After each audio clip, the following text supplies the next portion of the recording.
Presidenta, bueno, la orden del día es el proyecto de ley que modifica las concesiones de geotermia, ¿ya?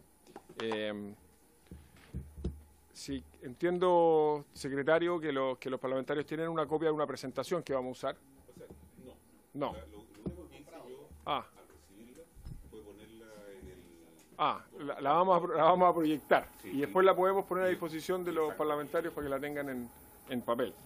La comisión es cero papel. Es cero papel. Bueno, tenemos hasta la presidenta, hasta las 3:30 tenemos. Ya. No sé cuál es la... Bueno, avancemos en la presentación hasta donde podamos razonablemente en el tiempo que tenemos, ¿no? Porque, ya, bueno, voy a ir a la lámina 5 de Frentón, ¿no? A ver, perdón, está el equipo que me acompaña, está Luis Ávila de la SEC, Gabriel Prudencio, que ve la división de energías renovables del Ministerio, y el secretario subrogante, perdón, y Juan Ignacio Gómez, asesor legislativo del Ministerio, que van a ir complementando, y además hay más gente del equipo de Gabriel, por ahí está Rubén ahí, que pueden ir complementando los aspectos más técnicos. Pero básicamente, ¿qué es la energía geotérmica? ¿No? A partir desde el principio, es una energía renovable, eso es lo primero, que es importante, que se obtiene mediante el aprovechamiento del calor natural que hay en la Tierra, ¿no? Y aquí hay básicamente dos maneras de aprovechar ese calor. Una es lo que se llama las anomalías termales, ¿no es cierto?, que se dan en algunas zonas donde el magma, que está en el centro de la Tierra, o en la profundidad de la Tierra, está cerca de la superficie, lo que puede producir reservorios geotérmicos. ¿Qué significa esto? Que hay, yo uso la palabra lava porque es como la más de uso general aquí, mis equipos técnicos me corrigen, no es magma en estricto rigor, pero no es que nosotros accedamos al magma, sino que el magma está cerca de un reservorio, digamos una piedra porosa, para entenderlo así, es como un pozo petrolero, que tiene algún fluido, agua, para entenderlo en simple, como una esponja, ¿no es cierto?, como una piedra pome, una esponja, que tiene algún fluido que por estar cerca del magma tiene alta temperatura. Entonces uno puede acceder a esos fluidos a alta temperatura para generar energía o darle otros usos, ¿no? Y lo segundo es lo que se llama la inercia térmica, que es natural de la Tierra.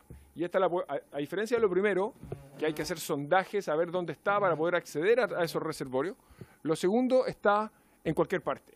La Tierra, en la medida que uno baja en la superficie, se aleja de la Tierra donde estamos nosotros, hacia abajo, como se muestra en ese gráfico, converge hacia una temperatura que es muy estable a lo largo del año, ¿no es cierto? Entonces, si aquí en la superficie hay 20 grados en alguna época, o en alguna hora del día, la Tierra, 20 metros más o menos bajo la superficie, tiene una temperatura que es muy estable durante el día y a lo largo del año, ¿no es cierto? Y esa es una fuente de energía también, como vamos a ver después. Entonces, los usos de energía geotérmica se pueden clasificar básicamente por la temperatura del recurso al que uno accede y también por el uso final que le damos a esa energía. Entonces, hay como dos categorías principales: los proyectos de alta entalpía, que son en general cuando accedemos a un recurso que está a más de 150 grados Celsius, y los de baja entalpía, que son bajo 90. Ahora, yo no sé qué pasa aquí al equipo técnico, los que están entre 90 y 150. Yo entiendo que esos son alta entalpía, pero son media entalpía, ¿ya? O sea, serían tres categorías y tenemos que afinar eso, ¿ya? Pero de lo que vamos a hablar hoy día en profundidad es de cómo ajustamos la ley de geotermia hoy vigente para facilitar el desarrollo de proyectos de geotermia de baja entalpía, que en general son para uso directo de calor. Comúnmente calefacción u otras cosas, pero en general se usan con bombas de calor de las que vamos a hablar en un minuto. Hay un video que es más claro que yo explicando cómo funciona la geotermia. Yo sugiero que lo veamos, Presidenta, si usted lo permite.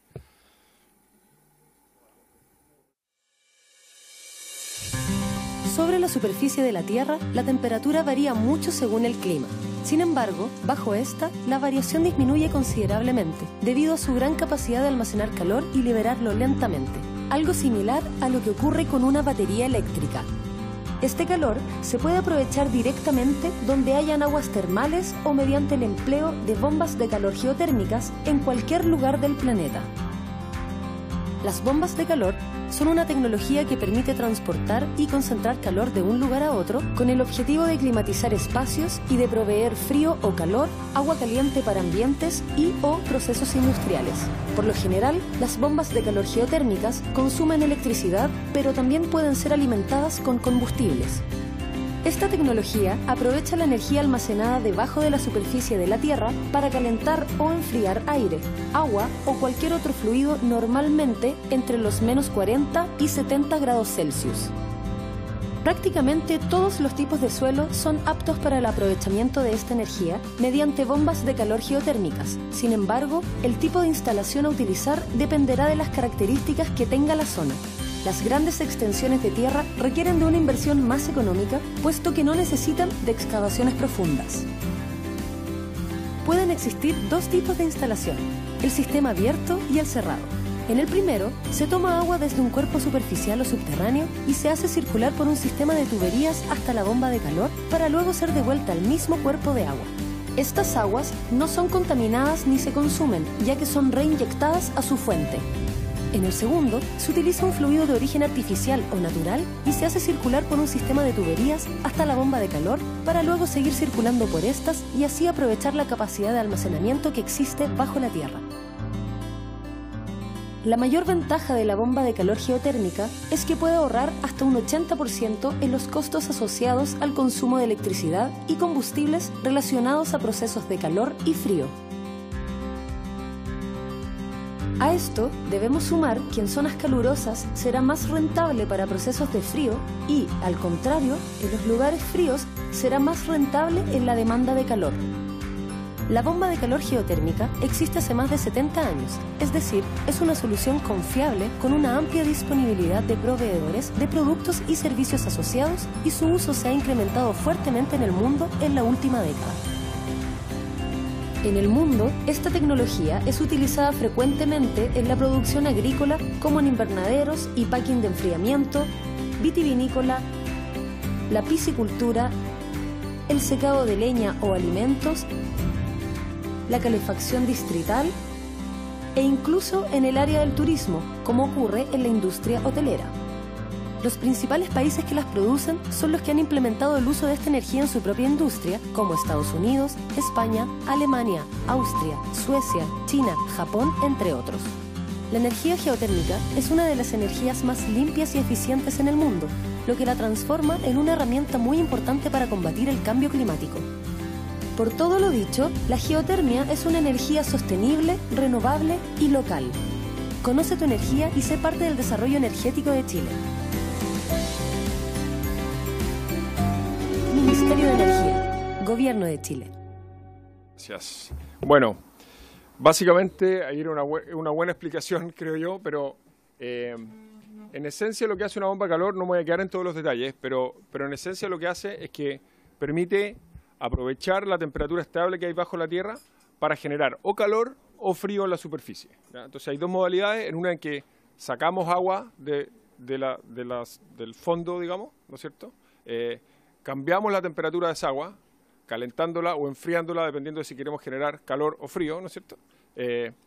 Y la devolvemos más fría si queremos generar calor, o más caliente el agua si queremos generar frío, ¿se entiende? O sea, sacamos o tomamos calor del agua para generar un cambio en el ambiente que queremos calefaccionar, si fuera ese el caso.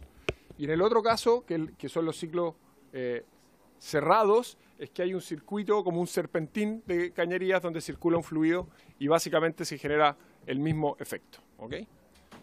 Voy a saltarme tanto detalle técnico y voy a ir a la lámina 9. La ley 19.657 sobre concesiones de energía geotérmica se promulgó en enero del año 2000 y esa ley establece un sistema de concesiones para la exploración y la explotación que permite cuidar el uso del recurso de la energía geotérmica.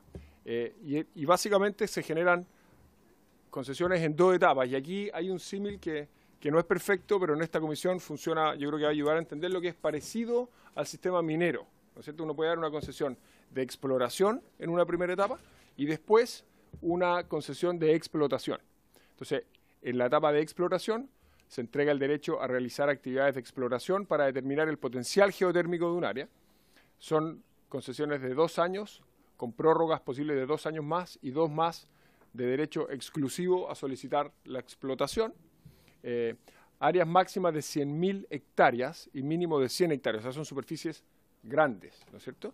Y solamente para que nos imaginemos, la exploración de la geotermia es parecida a la exploración minera. Primero con algunas exploraciones y métodos superficiales, y después ya cuando se ha acotado un poco la zona, se pueden hacer perforaciones igual como se hace en la minería.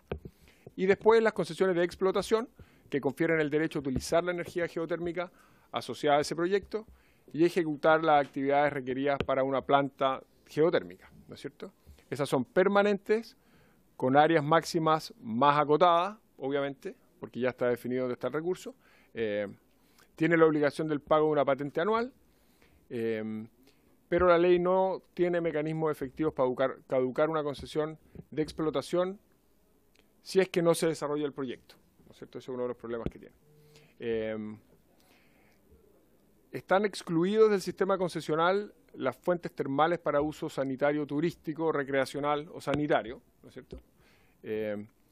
Y además se norman las servidumbres que pueden constituir los concesionarios y dice que debería normar las condiciones de seguridad que deben adoptarse, pero eso no se ha hecho y podemos entrar en detalle después porque esta ley data de una fecha en que este tema estaba radicado básicamente en el Ministerio de Minería. El Ministerio de Energía nació con posterioridad a la promulgación de esta ley, 10 años después, entonces quedó un poco en tierra de nadie este tema. Entonces, el contexto general, esto lo voy a pasar muy rápido, pero básicamente de la experiencia que se ha acumulado de administrar esta ley que se promulgó el año 2000, nos damos cuenta que hay algunas cosas que hay que mejorar. La ley que está vigente está pensada principalmente para proyectos de energía geotérmica de alta entalpía, o sea, proyectos grandes que perforan a mucha profundidad, que obtienen el recurso a muy alta temperatura, y eso es lo que ha pasado en el fondo, es que ha limitado el desarrollo de proyectos de baja entalpía para uso más doméstico, como bombas de calor para calefaccionar una casa. Se le exigen básicamente las mismas exigencias que un proyecto grande para generar energía eléctrica, digamos, ¿no es cierto? Y lo que queremos hacer con esto es posibilitar el desarrollo de proyectos de usos directos del calor de la tierra, que podrían ir a favorecer a los hogares, pequeñas industrias, otras edificaciones, agricultura, servicios vitivinícolas, hospitales, colegios, ¿no es cierto?, edificaciones públicas, etcétera. Y lo otro de contexto general es que en la ruta energética que definió el Ministerio se establece que se va a avanzar en esta dirección y la Agencia Internacional de Energía también recomienda a Chile que avance en estrategias y medidas de política que permitan facilitar el uso de este recurso que está ampliamente disponible y que está subutilizado en Chile.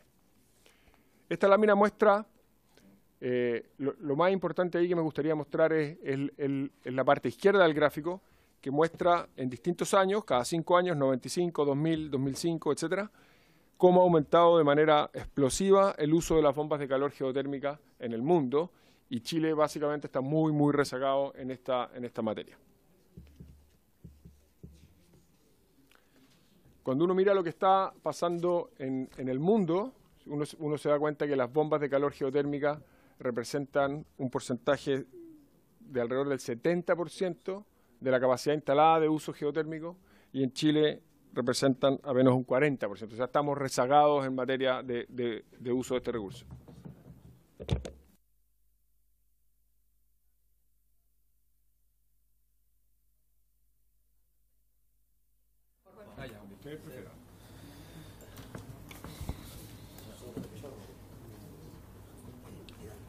Cuando uno compara Chile con otros países, también esto confirma que estamos muy rezagados en el uso de este recurso. Eso es lo que muestra esa lámina, básicamente. O sea, la capacidad instalada de los usos directos de geotermia estamos en el lugar 50 y tanto, dependiendo de cuál es el ranking.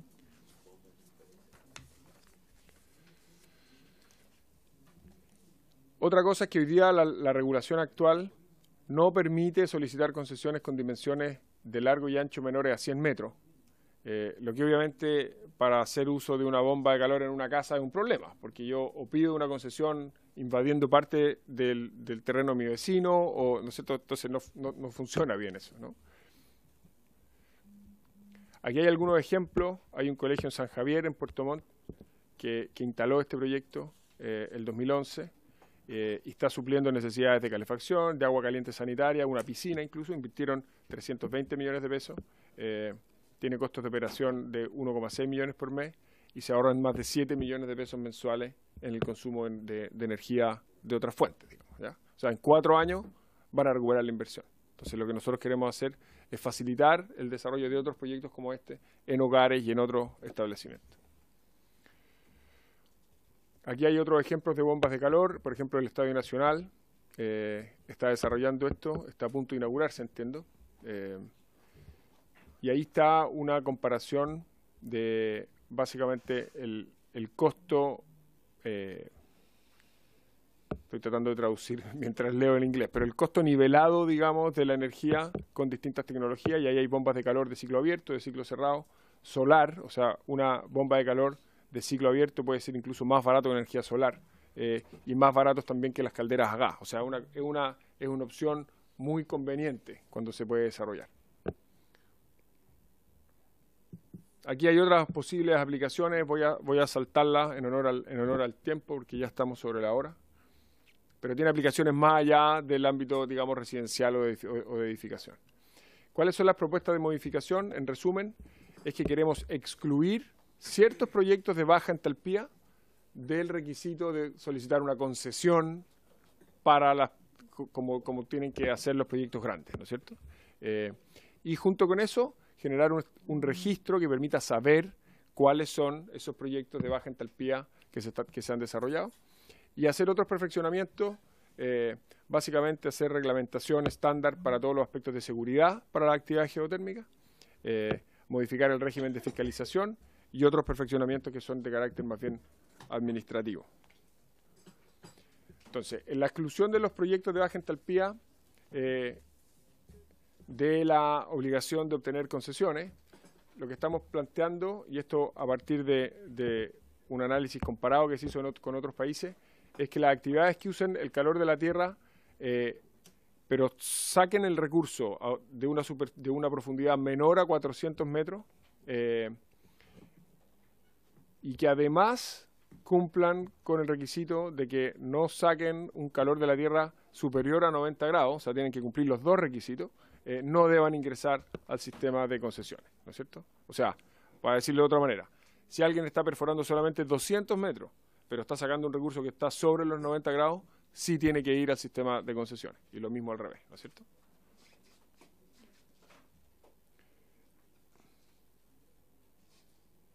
Lo segundo es que vamos a crear un registro nacional de aprovechamientos someros. Los aprovechamientos someros son estos aprovechamientos de baja entalpía, ¿no es cierto?, de baja temperatura. La idea es simplemente que se inscriban en un registro que sería administrado por el Ministerio de Energía. Un reglamento definiría los antecedentes y requisitos que serían aplicables para la inscripción en ese registro y no estarían sujetos a las obligaciones ni tampoco gozarían de los derechos establecidos en la ley para los que sí tienen que tener una concesión. Esto es simplemente una representación gráfica de las dos restricciones que habíamos hablado hace un momento. Aquí hay más detalle del límite de los 400 metros de profundidad. Yo creo que vale la pena saltarlo en honor al tiempo, pero el punto importante aquí es que los 400 metros, que obviamente es una definición arbitraria, que podríamos haber usado otra, se definió a partir de referentes internacionales. A la siguiente. Y el límite de los 90 grados básicamente tiene que ver con que el límite de aprovechamiento, esto también tiene que ver con referencias internacionales, pero en general lo que apela más al sentido común de esa cifra es que 100 grados y más ya permite generar energía eléctrica con ese recurso porque permite evaporar el agua en el fondo y generar con turbinas generar electricidad, ¿ya? Entonces, los que tienen ese ámbito de acción sí creemos que tienen que pedir una concesión y en el fondo navegar todo el proceso concesional que está establecido en la ley como caso base. Otros perfeccionamientos tienen que ver con regular bien lo que hablábamos al principio, que no está regulado, la seguridad de las actividades geotérmicas. Entonces, la obligación de elaborar un reglamento de seguridad, ahí está lo que dice básicamente la ley. El artículo 1 de la ley indica que las normas de esa ley, de esta ley debe decir el texto, regularán las condiciones de seguridad que deben adoptarse en el desarrollo de la actividad geotérmica. no regula el tema de seguridad en la faena geotérmica. Entonces el proyecto de ley establece que un reglamento debe establecer a su vez las condiciones de seguridad, y la idea es que ese reglamento se preocupe de la prevención y control de los riesgos sobre la vida, la salud y la seguridad de las personas, la protección de las instalaciones y faenas de los proyectos, pero además que resguarde la sustentabilidad del recurso geotérmico, porque este es un recurso que si se sobreexplota, digamos, puede dejar de ser renovable en el sentido de que pueda ser una fuente permanente de energía, como es el sol o como es el viento, ¿no es cierto? Y la idea es que ese reglamento de seguridad sea aplicable a todo tipo de actividades geotérmicas, pero podrá hacer diferencia de cuáles son las exigencias para los distintos tipos de proyectos, ¿no? En la ley vigente, el Ministerio de Energía tiene básicamente triple función: elabora la normativa, administra la ley y fiscaliza. Y lo que estamos haciendo es que le estamos entregando a la Superintendencia de Electricidad y Combustible, el superintendente, como dije al principio, está aquí con nosotros, las facultades de fiscalización y supervisión de la ley y sus reglamentos, para que no sea el mismo ente el que hace la regla y vela por su cumplimiento. Y también se modifica el régimen de multas por incumplimiento al procedimiento de la SEC según la norma que está establecida ahí. Y otros perfeccionamientos administrativos tienen que ver con que el catastro de concesiones y solicitudes sea llevado por el Ministerio de Energía en reemplazo del CERNA-GEOMIN, que era como estaba establecido originalmente, por lo que hablé hace algunos minutos, la dependencia del Ministerio de Minería. Lo segundo es que establece un recurso de reclamación, se elimina el recurso de reclamación del artículo 23 y se aplica el régimen general de reclamaciones previsto en la Ley de Procedimiento Administrativo. La Ley de Procedimiento Administrativo es posterior a la promulgación de esta ley de geotermia, y por lo tanto aquí lo único que estamos haciendo es que el recurso de reclamación se rija por las mismas normas que se rigen otros recursos de reclamación en el sector público, básicamente. Y lo último es que se regula la convivencia entre las concesiones geotérmicas y los proyectos de aprovechamiento someros. Lo que puede pasarnos es que haya proyectos de explotación a mucha profundidad o mucha temperatura, y que físicamente estén cerca de proyectos como estos. Entonces estamos viendo cómo se regula la convivencia de esos dos proyectos para que no interfiera uno con el otro o pueda afectar la operación, se puedan afectar mutuamente. Y en conclusión, en el fondo, esto lo que permite es que queremos desarrollar el crecimiento o fomentar el crecimiento de actividades geotérmicas de baja entalpía, como hablamos. Eso es muy difícil en las condiciones actuales de la ley. Es una energía renovable que tenemos mucha en Chile, obviamente. Y es importante normar los temas de seguridad y dar un buen rol al ente fiscalizador. Yo creo que ese es el resumen, y no sé, Presidenta, si contestamos las preguntas que había durante la presentación. Muchas gracias, Ministro, por la presentación. Tengo anotado al diputado Gaona, al diputado Vidal. Presidenta, me da la impresión de que esto lo vimos en su oportunidad cuando se estaba presentando este proyecto de ley, antes que entráramos con los problemas de los medidores y de la ley corta esta que estuvimos revisando. Y básicamente en ese minuto las dudas que presentábamos tienen que ver con el tratamiento que se le está haciendo, y si eso está estipulado claramente en la ley que está vigente, y si no es así, cómo se está modificando para poder resolver ese tema, que tiene que ver, por ejemplo, en el caso de los sistemas abiertos donde se extrae agua, es como lo similar que se hace en las termoeléctricas. Y ahí uno podría hacer un símil con el uso de derechos consuntivos de agua. Pues esas aguas son subterráneas y evidentemente las aguas continentales tienen una legislación que es el Código de Agua. Por lo tanto, no es llegar y sacar agua para producir energía y todo lo demás, a no ser de que se le dé el tratamiento. En el caso de las de baja entalpía podría ser por la vía de esto de cavar pozo en su propio sitio, que está en el articulado de la ley, que en las norias y todo ello. Por eso quiero saber si eso está bien establecido allí o cómo se asimila con eso. Y en el caso de los proyectos abiertos, me imagino que podría ser, como está en un régimen concesional, podría ser como lo que dice el artículo 56 del Código de Aguas, que tiene relación con las aguas del minero, el mismo tratamiento. Entonces quiero que eso me lo aclaren. Eso fue la misma pregunta que le hice la vez pasada. Nunca nos llegó la aclaración porque estuvimos en otra cosa, y para ver cómo vamos a resolver esos temas, cómo se resuelven esos temas del tratamiento legal del uso de las aguas subterráneas, básicamente en los dos ámbitos, en el ámbito pequeño de la baja entalpía y en el ámbito de los sistemas abiertos, la alta entalpía Y si se aplican, como les decía al principio, esto de las norias y el cavar pozo en su propio sitio y todo ello, y si se aplica en el caso de las más grandes el artículo 56 del Código de Agua.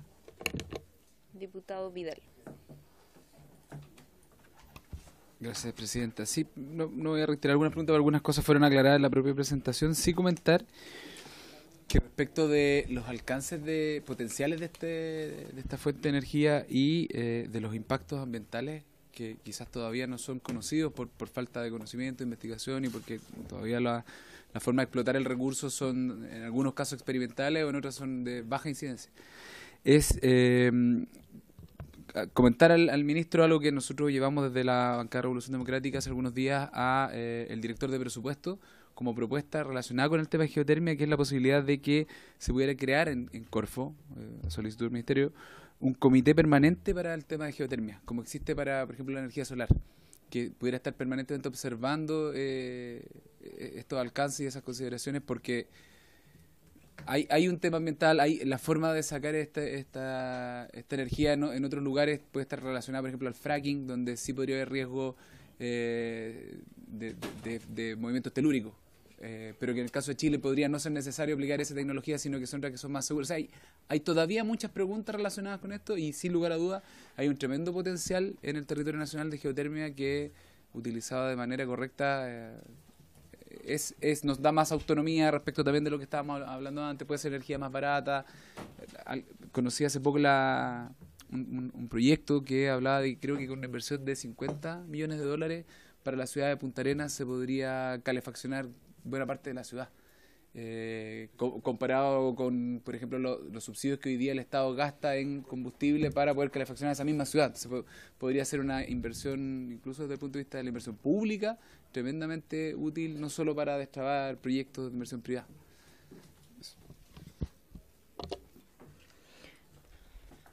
Sí, ministro, y yo tengo entendido de que en algunos casos emana ácido sulfídrico que genera daños en la salud cuando hay este tipo de técnica.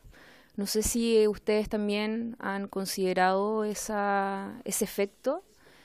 Lo otro, ¿qué es lo que pasa, por ejemplo, con el sistema abierto que usted exponía cuando son aguas superficiales?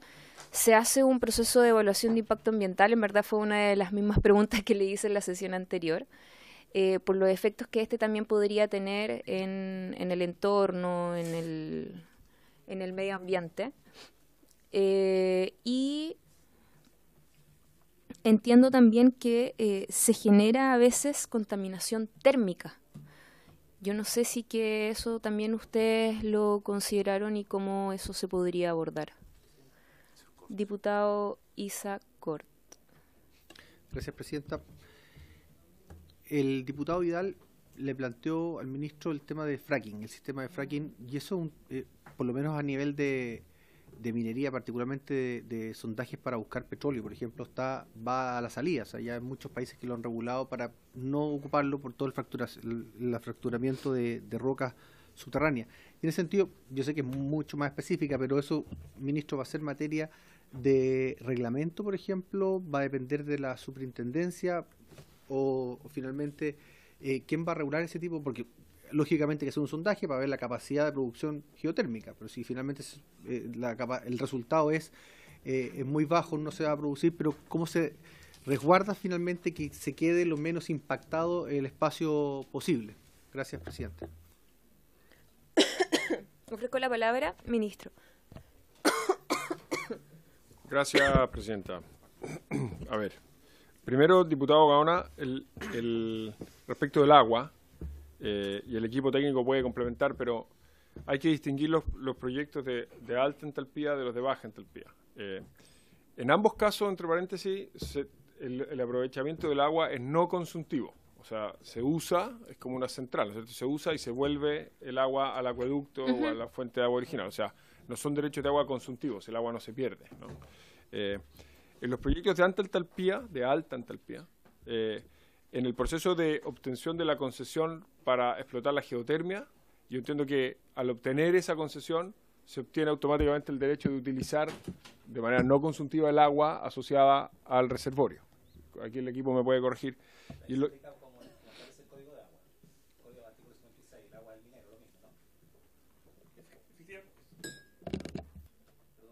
Sí, efectivamente es similar, por su término de presidenta, es similar al Código Minero en la lógica de que se pueden usar las aguas alumbradas por la concesión.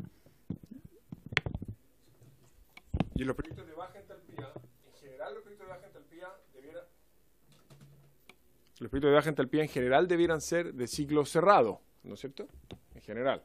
Los proyectos de baja entalpía que sean de ciclo abierto tienen que pedir los derechos de agua de acuerdo al régimen general. ¿Sí?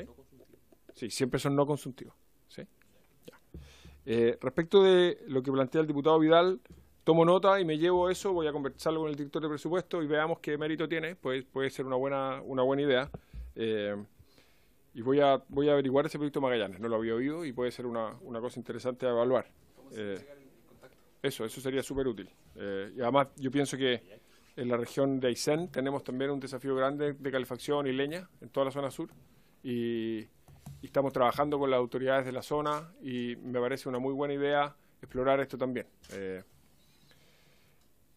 Respecto de las preguntas sobre el fracking, aquí el equipo técnico me puede complementar, pero mi impresión es que cualquier cosa parecida al fracking, que yo entiendo que aquí no se necesita hacer nada parecido al fracking, pero tienen que ver, eso sí estoy seguro, con proyectos de geotermia de alta entalpía, ¿no es cierto?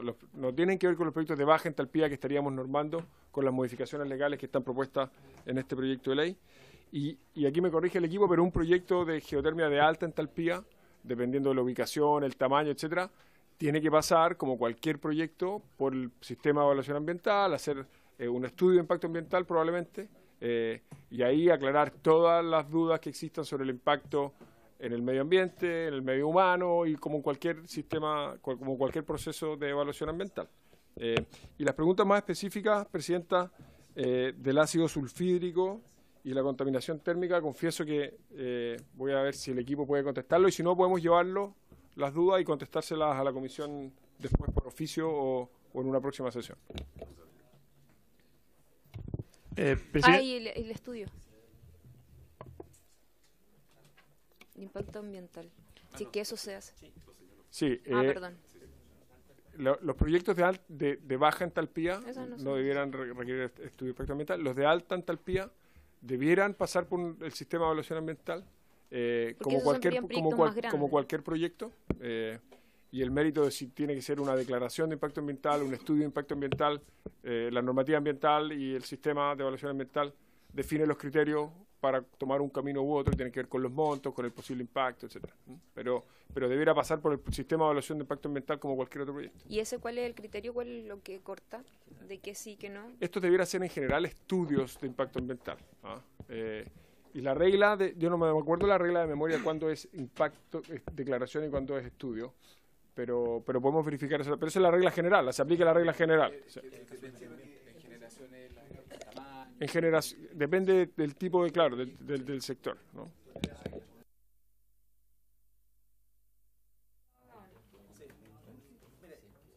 Me aclaraban acá que en el artículo 27 de la ley de esta de geotermia se establece los temas relacionados con los proyectos de alta entalpía, no lo que no vi son los de baja entalpía. Yo creo que eso habría que dejarlos asegurados en la ley, que efectivamente tenga el mismo tratamiento de cuando uno cava su pozo en su propio sitio, digamos, pero debiera quedar expresamente establecido que se debe aplicar esa norma, porque está solamente para los temas de alta entalpía, para las concesiones grandes. Solamente para efecto de una precisión, para que no quede una idea equivocada, un proyecto de baja entalpía, yo digo, no debiera pasar por un proceso de evaluación de impacto ambiental, porque en general debieran ser proyectos los que tenemos en mente más bien pequeños. Ahora, si hubiera un proyecto de baja entalpía, o sea, como está categorizado en esta propuesta de modificación legal, o sea, que está extrayendo el recurso de menos de 400 metros y a menos de 90 grados, que cumple con ese requisito, pero por tamaño o por impacto, cumple con las reglas generales del sistema de evaluación ambiental que indican que tiene que pasar por el sistema de evaluación ambiental, va a tener que pasar. O sea, no por el hecho de ser de baja entalpía, que ha eximido de las obligaciones o de las reglas generales del sistema de evaluación ambiental.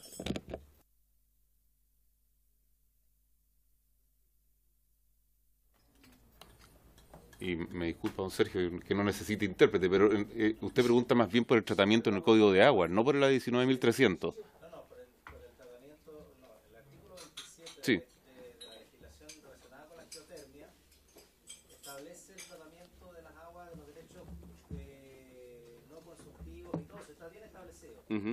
Y eso cuadra con los proyectos de alta entalpía. Lo que, como aquí se está legislando para el tema de la baja entalpía, eso no está especificado en la ley. Entonces ahí hay que agregar, y no veo tampoco que eso venga en el proyecto de ley. Entonces ahí hay que decir claramente que tiene el mismo tratamiento de las aguas que se utilizan cuando se cava en su propio sitio, se establece la noria para uso individual, digamos. O sea, debiera quedar establecido para poder cerrar bien el círculo, que no quedara eso. Sí. Podría ser sujeto a una indicación. Nosotros entendemos que la redacción como está busca reflejar eso, que en los otros permisos distintos debiera aplicarse la regla general. Pero dado su comentario lo vamos a revisar y ver si se puede precisar para que quede mejor reflejado.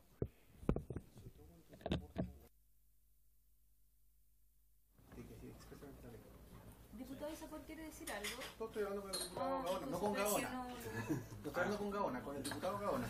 Ofrezco la palabra al diputado. ¿Alguna otra consulta? Yo solo muy pequeña respecto de la precisión del baja entalpía, alta entalpía, según las condiciones, ese gap que quedó al medio, ¿debería quedar necesariamente precisado en la ley o no necesariamente? Yo entiendo que no, voy a revisarlo bien, pero yo entiendo que lo que estamos haciendo aquí es facilitar el desarrollo de proyectos de baja entalpía, o sea que cumplen con el requisito de los 90 grados y los 400 metros. Y los que están de ahí hacia arriba aplican la regla general.